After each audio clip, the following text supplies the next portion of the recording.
what we found, we had different measures of health, and just a few of them. So in terms of measuring sort of the positive health, we looked at job satisfaction, and we looked at personal accomplishment. We used the Maslow burnout inventory, and that inventory has 3 different dimensions of health, and one was personal accomplishment. So in terms of negative measures, we looked at distress or stress. We looked at emotional exhaustion, which is also one of the dimensions of the Maslow burnout inventory, and then burnout. And theoretically, we were looking, when we were looking at health, you can sort of think about, first of all, people acquiring sort of a little distress of stress. Their stress rates increase. Their negative stress rates increase, because you can have positive stress that helps you get the job done, and you can have negative stress that causes a lot of sort of it actually can lead to physical health problems, but causes a lot of problems with being able to sleep, and feeling of sort of exhaustion and tiredness, and etc. So first stress leading to emotional exhaustion, and then with if it gets worse, it can lead to burnout. So when the analysis that I'm going to show you, the results come both from the focus groups and the key informant interviews, but also from the survey. So everything that we found in the focus groups, we're backed up by statistical numbers in the analysis of the survey, but people don't like to see a lot of tables and numbers. So I'm just sort of going to talk about the results, and I'm going to use a few of the quotes from the focus groups to sort of highlight what we found, because it's always more interesting to hear about, hear the voices of the people that were actually interviewed.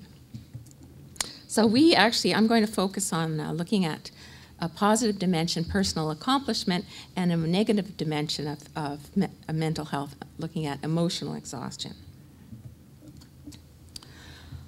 So this is one of the things that was said, and I certainly agree with, that there are very positive features about working with clients, providing care in the home.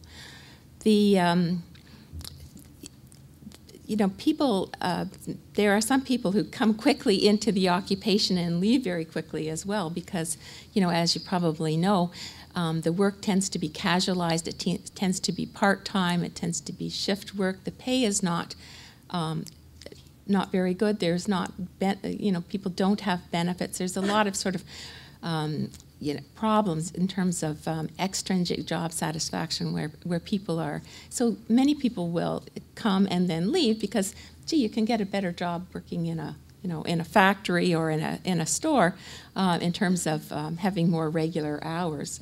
But there are a lot of people who've been in the home care industry for many years, 20 years, 30 years, and they love their job because they love working with clients. And the things that they like about it that really leads to personal accomplishment is they like that they can being caring for and caring about clients.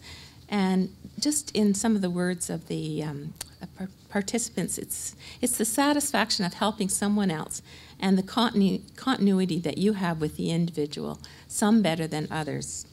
I'm just going to shift my pages a bit more so I can...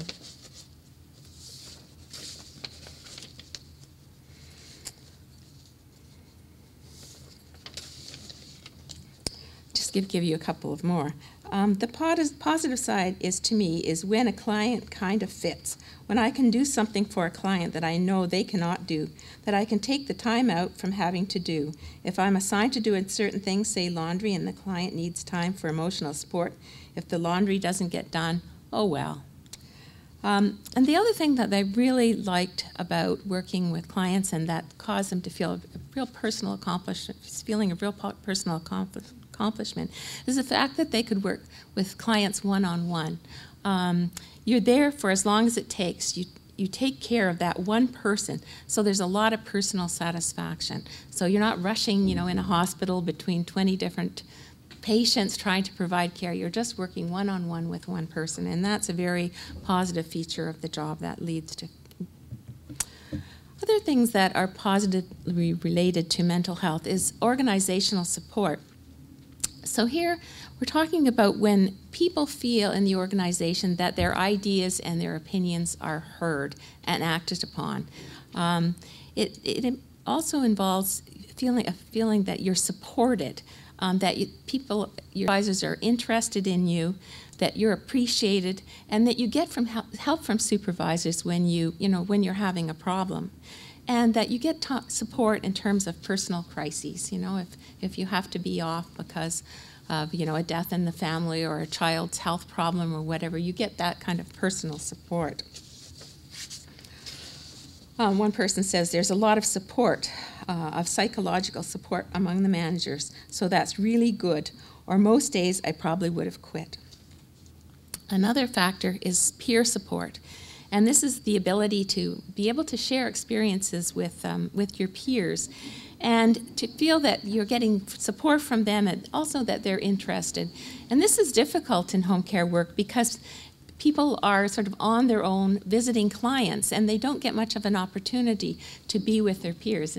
15 years ago, nurses used to come into the office every morning, pick up the cases for the day, chat with their supervisors, chat with their peers, get help. I've got a problem. Have you ever run into this, etc. So, but that's very difficult now. So organizations need to find ways of being able to get the peers together. And you'll find sometimes that little groups will form and they'll all meet together for coffee at a certain Tim Hortons or for lunch at a certain Tim Hortons or whatever.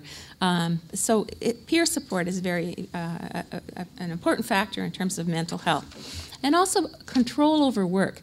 Feeling that you have, you're working on your own, you have some ability to make decisions about what needs to be done, and how you're going to get that job done. And when people have control of their work, that really promotes their mental health. I like my independence. I like being able to plan my day as I go and being able to take a break, possibly somewhere in the middle of the day. Just basically the independence, getting to start roughly at about 8, but if I'm 10 or 15 minutes late running behind, it's okay. I'll just work 10 or 15 minutes later in the afternoon. So I like the freedom that way. However, there are organizational and system factors that are negatively related to mental health that do cause stress, emotional exhaustion, and burnout. So, it's two sides of the coin, or glass full, glass empty. When you don't get organizational support, then that really can increase people's stress and emotional exhaustion. So for example, if a client has a complaint about me, they come to management, whether they're right or wrong. I have no recourse. I'm told, this is what you did, don't do it again. That really burns me because more often than not, it's been nothing major. And this nurse goes on to sort of say that it's, often the client will say, oh, I'm sorry, really, it really was something small, and I did find my wallet, or that really I was having a bad day, and etc. But the visiting home support worker just sort of feels that, they don't have an opportunity really to sort of explain that the client complains, then there must be a complaint, and that really causes a lot of stress. Also, glass half empty again. When there isn't control over work, then that really increases problems with mental health. When when you're rushing, when you have many clients each day, and you're rushing between clients, the client is expecting you have to go to the first client and give them a bath. They're having problems. You might stay a little bit longer. You have to go to the next client. There's traffic. You rush in. You don't have any control of what you have to do. Maybe something needs to be done, but you're told that you have to give a bath. This can really cause a lot of stress. And the other factor, is a really big factor, is the idea of the heavy workload.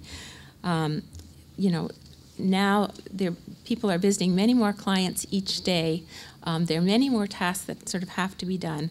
And people are just finding that the pace is demanding. It's too much to do. There are too many tasks at the same time.